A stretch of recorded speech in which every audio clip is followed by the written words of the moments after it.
Hello everyone! Welcome po sa ating channel. This is Coach Jarrett. Once again, good morning, good afternoon, good evening, wherever you are in God's green earth. At maraming pong salamat sa inyong patuloy na pagsuporta sa ating channel. Please don't forget to subscribe. Subscribe po kayo mga kababayan para marami hong dumami pa tayo dito. Oo, at biyayaan pa tayo ni Master Algorithm. Oo, para biyayaan tayo ni Master Algorithm. Tsaka wag niyo kakalimutan na mag-like. Oo, nakakatulong din yan mga kababayan. Like agad. Pagpasok dito, like agad. Nakakatulong yan sa algorithm natin. Tsaka yung pag-share. Oo, so yun. Yun lang guys. Yun lang magandang tulong na maibibigay niyo sa atin. Okay, shoutout na tayo. Bakit tayo magpatuloy? Game. Sana ba? Wait lang.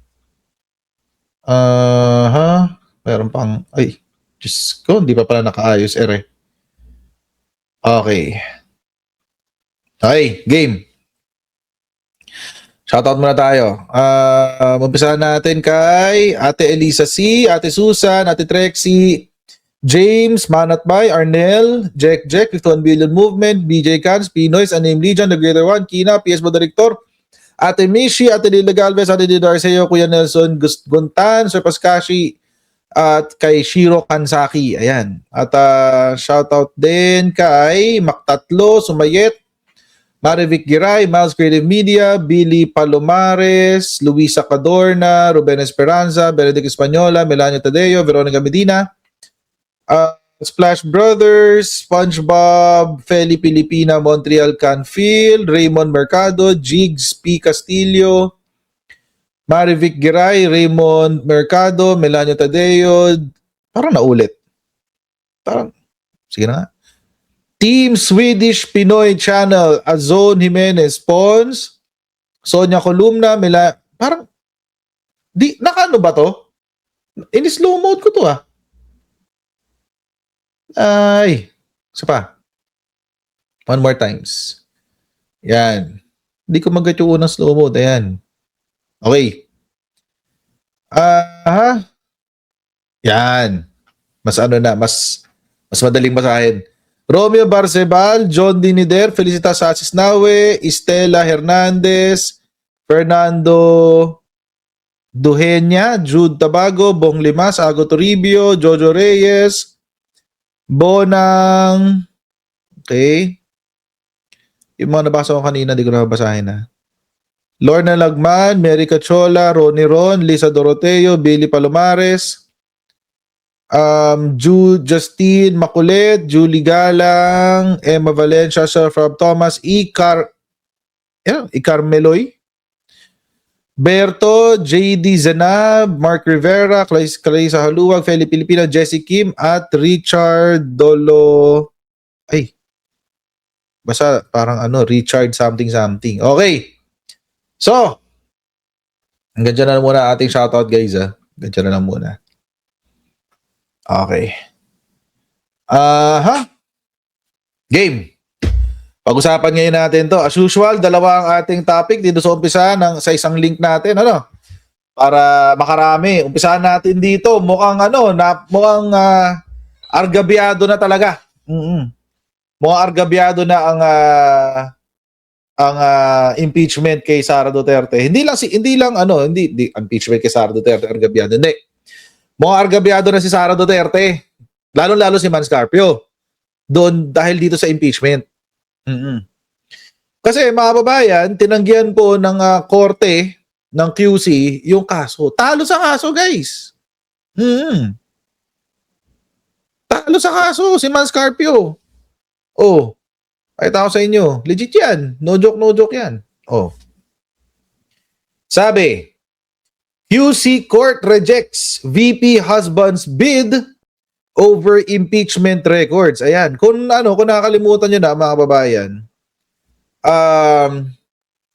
nung panahon na buhay pa yung hearing sa impeachment, etong si Man Scarpio, di ba, nabulgar yung 6.7 billion pesos worth of transactions.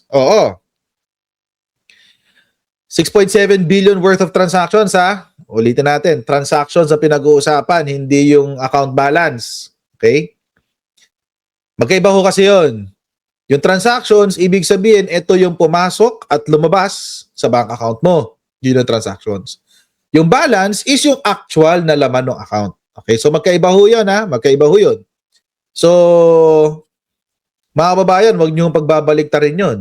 Okay? Kasi itong mga Duterte, lalo si Mans Carpio, at saka yung kanyang abogado, at saka kanyang spokes, pinagbabaliktad yung dalawang yun, ginagawang interchangeable. Hindi ho, mga kababayan. Mm-hmm. Anong sabi ng korte? Yan. Saan na? Hindi gumagalaw. Yun. Lakihan natin. Yung asawa ni Mans Carpio, yung asawa ni Sara parang laging gulat, no? Laging...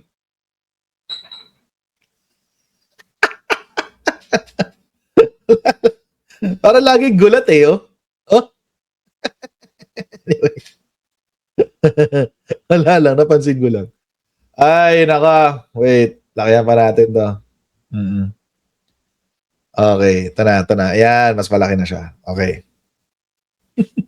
Laging ganun eh. Mas laki ng cheeks. Anyway. Ay, naka. Sabi, a Quezon City Court has dismissed the petition. Pangalawa na to, ha? Pangalawa na to.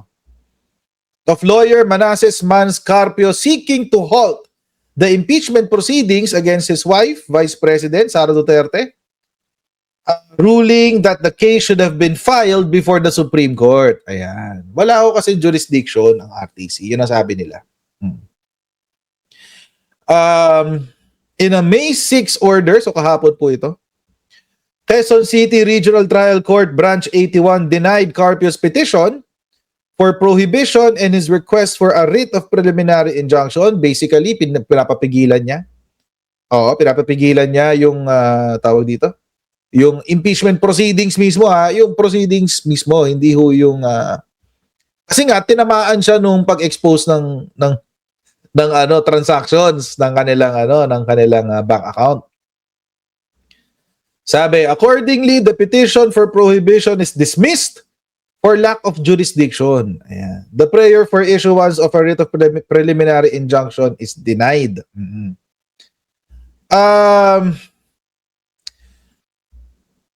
Bakit walang jurisdiction? Kasi mga kababayan, sa atin po kasing court system, may mga iba't ibang for lack of a better term,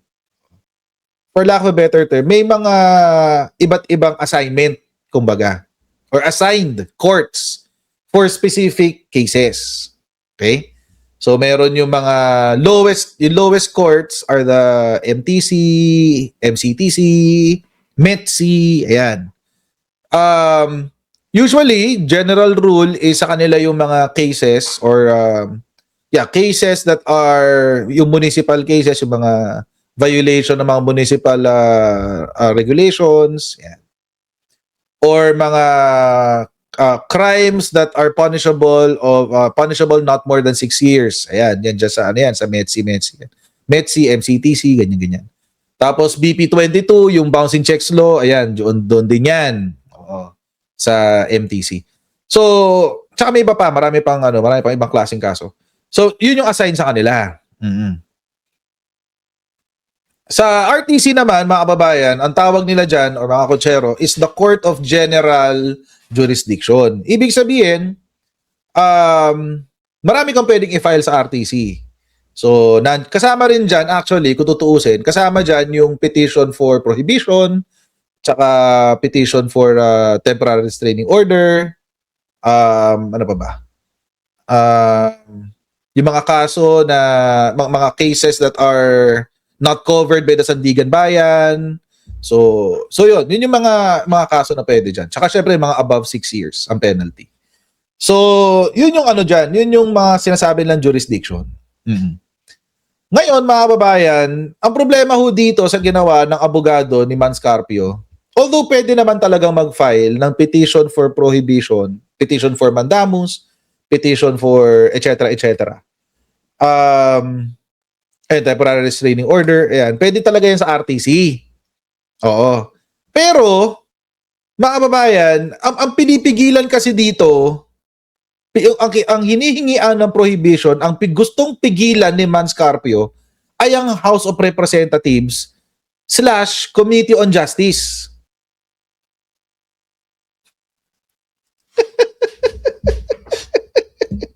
Hindi naman tao. Oo. Ang pinipigilan niya, Committee on Justice ng House of Representatives. Hindi ordinaryong tao, hindi private person. So this is already beyond the jurisdiction of the RTC. Na kanino ang jurisdiction? Nasa Supreme Court, being the co-equal branch of the legislative department.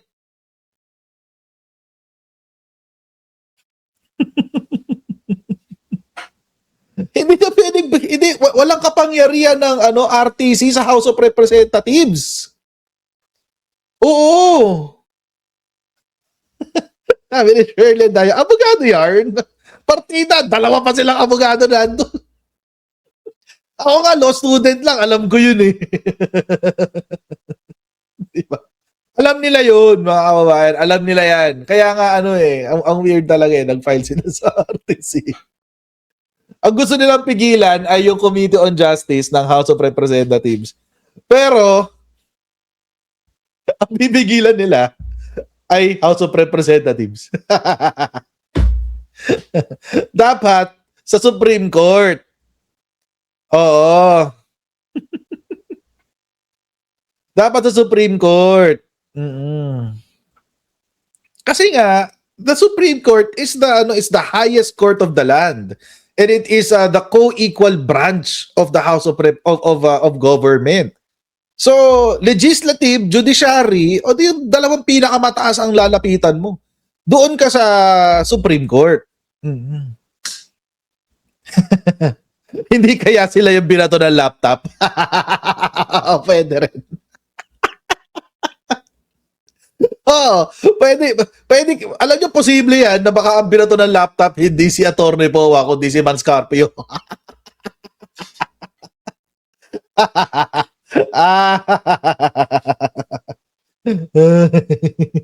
Diyos ko. Ay, nako. The court said the respondents were acting in their official capacity as part of the House Committee on Justice, a co-equal branch of government, and that case should have been filed with the Supreme Court. O inunahan ko yung balita kasi dito sa ilalim Inunahan ko yung balita. Sa Supreme Court, guys. Doon kasi talaga. What if pagbigyan? Diba? What if pagbigyan? Sabihin natin nagkamali ang RTC. Although malabong mangyari yun. Malabong mangyari. Malabong mangyari yun na magkakamali ang RTC. So, may mga pagkakataon siguro. Kaya nga merong umaapila sa Supreme Court at may mga no-overturn na decision. What if? Well, akit lang yan sa Court of Appeals, magpapatuloy yung proceeding, i-apila yan sa Court of Appeals, sabihin, wala kayong jurisdiction sa amin. House of Representatives kami, Committee on Justice. Oo, ang may jurisdiction sa amin, rekta sa Supreme Court.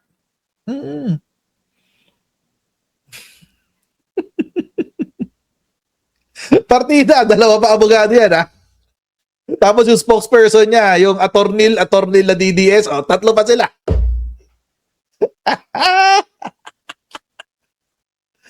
Ay, nako.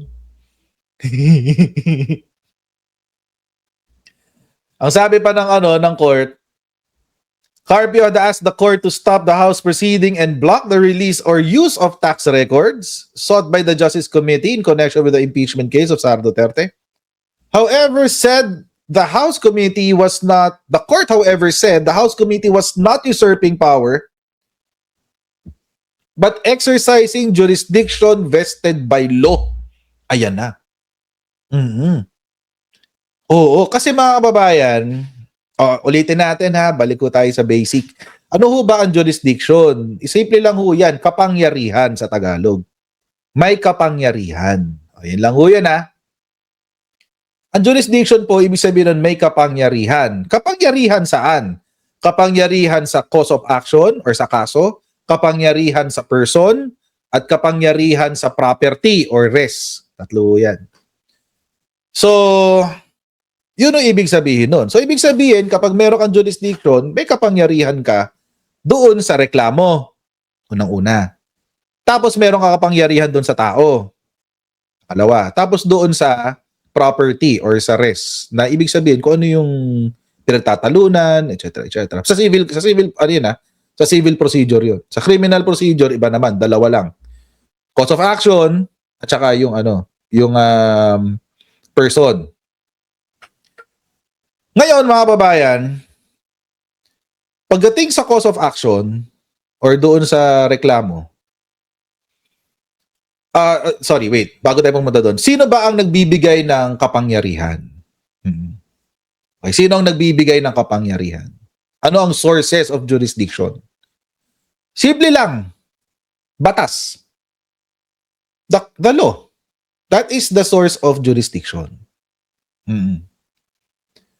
Yun ang source of jurisdiction. The law, yung batas. Pag sinabi ng batas na, si RTC may jurisdiction dito. Yun na yun. Tapos ang boxing. Okay, Supreme Court, ito ang jurisdiction niya. Blah, blah, blah, blah. Ganun lang kasimple. Okay. Ngayon, dito po sa kaso na to ng impeachment, na kanino ang jurisdiction? Napakalinaw. Nasa ating Supreme Law of the Land. Oo. Nasa ating Supreme Law of the Land. Article 11, Section 3. The House of Representatives has exclusive power to initiate impeachment, to initiate the impeachment process. Napakalinaw nun, mga babayan. Nahihirap-hirap baliktarin nun. Napakalinaw kasi nun eh. So, sino ang nagbigay ng kapangyarihan sa House of Representatives? Constitution natin mismo. The Supreme Law of the Land. Tawag nga. Ayun. Ganun lang kasimple. Ayan, citing the Constitution. Inuunahan ko kasi yung Constitution. Di ko binabasa yung Constitution. Inuunahan ko yung balita eh. Inuunahan ko yung balita. Di ko binabasa. Nasa ilalim na pala yun. Ano ba yan? Citing the Constitution, the court noted that the House of Representatives has the exclusive powers, kung ano yung sinabi ko kanina, to initiate all cases of impeachment and that impeachment complaints are referred to the proper committee. Conversely put, prohibition cannot lie against the House of Representatives, House Committee of Justice, which is a validly constituted body exercising jurisdiction vested by law. Dalawang abogado yan. Tatlo pa pala, tatlo. Tatlong abogado yan, mga yan. Si Manscarpio, abogado. Yung abogado niya, abogado rin. Yung spokes niya, abogado rin. Ano nangyari? Diba? Sabi ni Yulishu, okay, bakit may jurisdiction over legislative or administrative ang Supreme Court? If they are co-equal, means they are equal to each other. Correct. Pero we have a doctrine or the principle of checks and balances. Oo. Meron tayong principle of checks and balances. Ibig sabihin, kapag may pang-aabuso ang isa, pwedeng ibalansehin ng kabila. So, halimbawa, dito sa kaso na to, ang may jurisdiction sa impeachment ay ang House of Representatives at saka ang Senate. Exclusive yan. Exclusive. Exclusive. Exclusive and sole, to be precise. Pero kapag merong grave abuse of discretion, amounting to a lack of or excess of jurisdiction, pwede mong dalhin niya sa Korte Suprema to provide the balance. Para may balance. Okay. Ngayon, paano pag si Supreme Court naman ang umabuso? Meron din kapangyarihan ng legislative para itama ang Supreme Court. Dahil mga justices. Oo. Yung mga justices can go through a process called impeachment. Pwede silang tanggalin through impeachment. So, it's the principle of checks and balances. So, ito naman. Halimbawa, Sa executive naman, yung executive department, merong kabulastugang nagaganap sa loob. So, ang Congress has oversight powers tawag dito, over the executive. Oversight lang. Ganun lang kasimple yun. Ano naman ang kapangyarihan ng na executive sa legislative? Merong tawag dito, merong the power to exclusive sa sa presidente. Specific power of taxing sa isang specific lang na area. Yung sa tariff. Yung sa tariff, tapos ano ba? Of course, the general the overall administration of government, yung budget nanggagaling sa executive, di ba? I mean the NEP. Yung NEP. So, veto power, pero yung veto power after lang ng pagbatas yan. After ng pagano ng batas. So, the veto power of the executive, yun. So, may mga it's for checks and balances. So, kaya ganun, kaya nag-exist. Of course, minsan hindi na-exercise lahat yan in its fullest capacity. Yun lang yung sayang doon. Oo. Maganda tong question ni VMB Irene. Can we impeach more than one justice at the same time? Paano ba to? Hindi pa nangyayari yan eh. Hindi pa nangyayari ever. So wala pa on basis para sabing oo. Pero in theory kasi an impeachment complaint can only be filed once a year against one official. One official lang. Oo. One official lang. So kung 15 ng justices, theoretically pwede kang mag-file ng impeachment sa kanilang lahat ng sabay-sabay. Oo. Pero tag-iisa ng impeachment complaints. Theoretically, although hindi pa namin natanong yan sa Constilo professor namin kasi never namin naisip. never namin naisip. Pero pwede. Oo. Inisip ko lang Oo. Ano lang, theoretically or hypothetical situation. Kasi against one person lang naman eh. Against one person per year. One impeachment complaint against one person per year.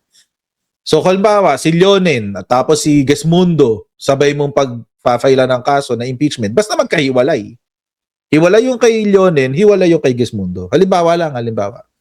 Hindi ko sinasabing i-impeach natin sila. Sinasabi ko lang, halimbawa lang. Anyway, so yun.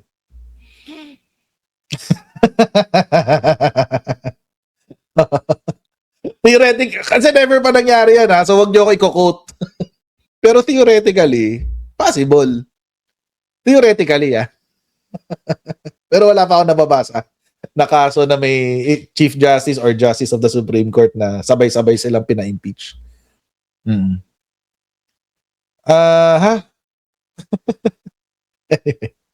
So yun. Okay. The court also said that the issuance of a subpoena duces tecum and ad testificandum, ito yung pinakamasakit para kay Manscarpio sa decision ng korte na yan, was an inherent power of the committee. Ayan na, mga kababayan. Ito na. Oo. Ang subpoena powers ng Committee on Justice ay inherent. Ibig sabihin, kasama sa kasama sa karakter ng Committee on Justice at hindi mo pwedeng tanggalin. Tayo dyan.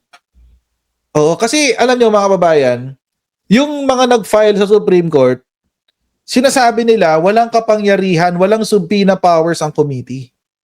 Sa Supreme Court yun, yung mga nag-file sa Supreme Court. Pero, sa decision ng RTC, sinasabi, Hindi. Kasama yan sa kapangyarihan niya. Oo. Hindi mo pwedeng tanggalin yan. Oo. Hindi mo pwedeng tanggalin yan. So, tingnan natin kung kakargahin to ng Korte Suprema sa desisyon niya. Oo. Which was validly created by law to carry out its constitutional mandate in the conduct of its hearings, such as subpoena is an order for a person to appear and testify or bring documents or records for the proceeding. Ngayon, mga babayan, dahil may desisyon na ang korte, at least at the very least, so RTC, no, kung saan nag-file itong si Manscarpio, tungkol, baka ngayon medyo lalakas ang loob ng Committee on Justice na buksan yung BIR files. Mm-mm.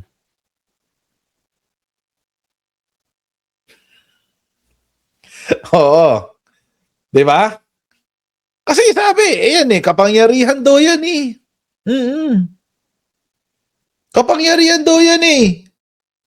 Oh.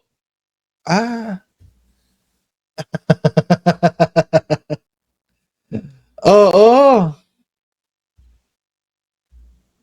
Inherent power daw sa Committee on Justice. So ngayon mga babayan, dahil na-settle na ng korte yung desisyon na hindi pigilan ang pagbubukas ng ad testificandum. Oo. Hindi, duces tecum pala. Oo. Yung pigilan yung pagbubukas ng duces tecum o ng mga dokumento, ay patay tayo dyan. Pwede lang buksan ang mahiwagang box, guys. Pwede lang buksan. Pero wag na, hintayin na natin doon sa Senado. Sa Senado na. Pero alam niyo, pinaka nakakatawa para sa akin. Yung palusot ni Manscarpio. Ang sabi niya isang araw, natawa ako dito eh. Hala ko. Kaya itong mga to. Kasi sabi niya na kahapon, isang araw, May 4. Sabi niya noong May 4. Mali daw ang pagkakasulat ng BPI. Kasalanan to ng BPI.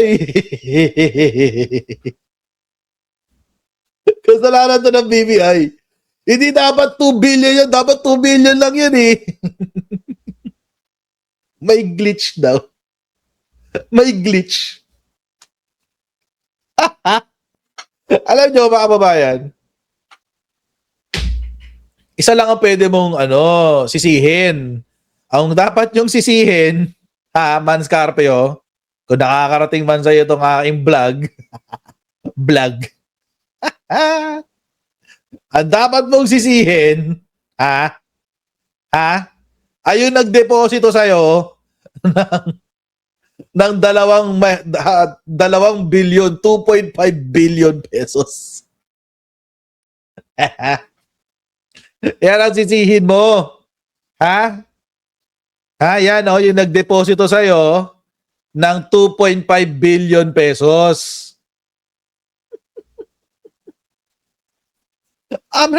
Record to ng AMLE. Tapos ang magkakamali si BPI. Si BPI, ang ginagawa lang naman yan, mga kababayan, taga-record lang at taga-report. Ire-record nila yung transaction, paglampas 500,000, ipa-flag. Pag flag, dediretso niya yan kay AMLAC. Araw-araw ginagawa ng BPI yan. Tapos sasabihin mo si BPI ang may kasalanan. Alam niyo mga kababayan, kung meron man akong sisisihin, ang sisisihin ko sa BPI, mga kababayan, yung pumayag. Bakit siya pumayag na magdeposito ng ganyang kalaking halaga nang walang dokumento? Anong basis niyan? Anong basis niyan? Walang maayos na negosyo tong mag-asawa. Wala naman silang malakihang law firm o law practice. Saan siya kukuha ng 2.5 billion na inflow?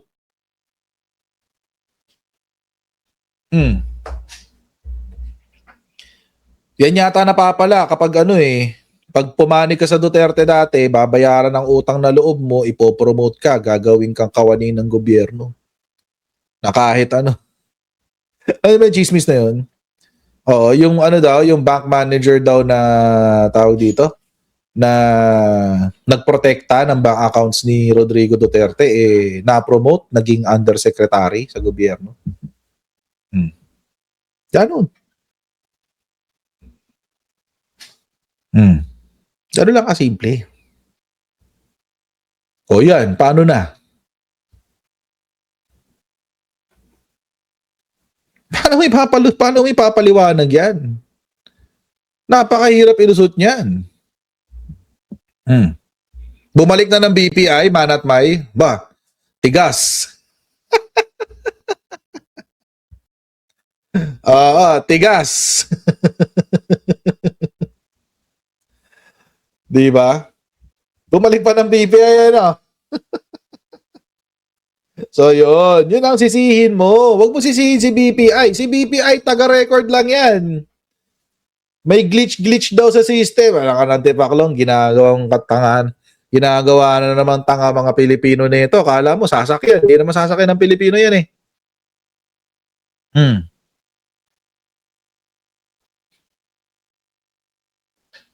Di ba? Paano sasakyan? Obvious naman kasi katangahan to eh. Sino ba naniniwala dyan? Diyos ko. Nasisi pa si BPI. So sumagot ngayon si BPI. Sabi niya, hindi nila pwedeng sagutin yung allegation. Hindi pwedeng sagutin yung allegation kasi covered sila ng bank secrecy law. So hindi nila pwedeng sagutin. Ayan o. Hindi sila pwedeng magsalita. Oo. In accordance with these laws, the bank does not disclose client information or transaction details except as may be required under applicable legal processes. Ibig sabihin, pag may court proceeding. Kung may court proceeding lang. Kung may court order, doon lang pwede doon lang pwede maglabas na impormasyon. But, definitely, gusto ko tong sinabi ni ni Terry Ridon eh. Sabi, panggulo lang yan. Panggulo lang yan. Totoo naman kasi, nanggulo lang. Kung gumawa lang ng ingay para lang masabi na pinagtatanggol niya siguro yung asawa niya. Sabi ni Eileen Drinon, pwede ba ma-open ang bank accounts? Pwede ba ma-open ang bank accounts nila pag nasa Senado na? Pwede, kasi ano yan eh. That's an impeachment court. Kapag naglabas ng order ang impeachment court para isumpina yung kanilang mga bank records, pwede na yon. That's actually mga kababayan, kung tutuusin, ito lang masabi ko lang. Exempted naman talagang impeachment sa bank secrecy law. Exempt, mga babayan, napakalinaw nun. Napakalinaw. Kahit kunin ko pa, kahit i-pull up ko pa yan, pakita ko sa inyo. Pero wag na, kasi pang ilang ulit ko nang gagawin yun. Napakalinaw sa exceptions ang impeachment proceedings.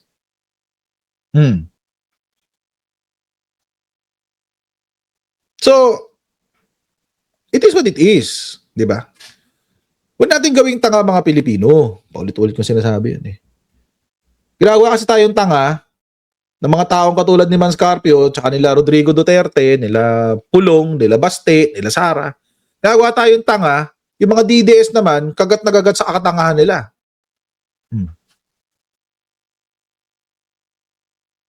Di ba? Kagat na kagat sa katangahan nila. Kahit alam nilang mali, kaagatin. Pero ako feeling ko, nag-ingat ng sobra si Congresswoman Luistro. Okay lang din naman kung nag-ingat siya. Kasi tama lang naman yun. Tama lang yun. Para at least makarating sa Senado at mag-umpisa sa Senado. Kaya okay na rin siguro na nag-ingat siya. At least ngayon, Walang magawa yung mga congressmen. Si Puno hanggang ngayon kumukontra pa eh. Si Congressman Puno, sabi niya kanina, may sinabi siya kanina, tawa ako ng tawa eh. Tawa ako ng tawa sa utak ko eh. Sabi ni Congressman Puno, tradisyon naman talaga na kapag ikaw hindi ka sumusunod sa gusto ng majority, pinipinalize ka. Oo, ikaw pinaparusahan sa pamamagitan ng hindi pagbibigay ng budget, bla bla bla bla bla bla. Puno, manahimik ka na. Oo. Olats ka na. Yung mga kasama mo sa NUP, 60%, nagsabi na, naboboto sila, manahimik ka na, Puno. Oo. Siguro kasi feeling ko ayaw niya sa impeachment eh. Itong si Puno. Feeling ko ayaw niya sa impeachment. So ngayon, dinadaan niya sa mga press con na, di ba? Itong si Puno. Di ba? Nagsalita na yung mga kasama niya eh. Anong gusto niya? Bawiin pa ng mga kasama niya? Batuhan nga ng laptop yan si Puno. Oo. Noong una to si Puno, okay ito eh. Tapos ito recently dahil sa impeachment. Siguro kasi dahil mag-e-election na rin sa 2028. Baka playing safe. Diba? Baka playing safe. Naghahanap siya ng ng kakampi niya na tatanggi sa impeachment. Alam niyo mga kababayan, after mo makita yung mga ebidensya laban kay Sara Duterte at hindi niya ito sinagot ni hindi niya hinarap sa impeachment sa impeachment hearings. Iisipin mo pa ba na magdududa ka pa ba at ayaw mong ituloy yung impeachment? 6.7 billion yan, Puno ha. 6.7 billion ang pinag-uusapan natin.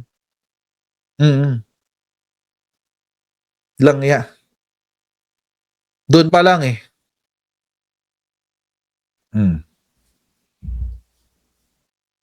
Feeling ko nagpe-play safe to si Puno. Baka ayaw ng mga kakilala niya or hindi ko alam. Lagi niya sinasabi kasi ayaw ng constituents namin. Alam nyo mga kababayan, nagsalita na ang mga Pilipino. 69% ng mga Pilipino gusto yung impeachment trial mangyari. 69%. Diba? Kaya lang kasimple yun.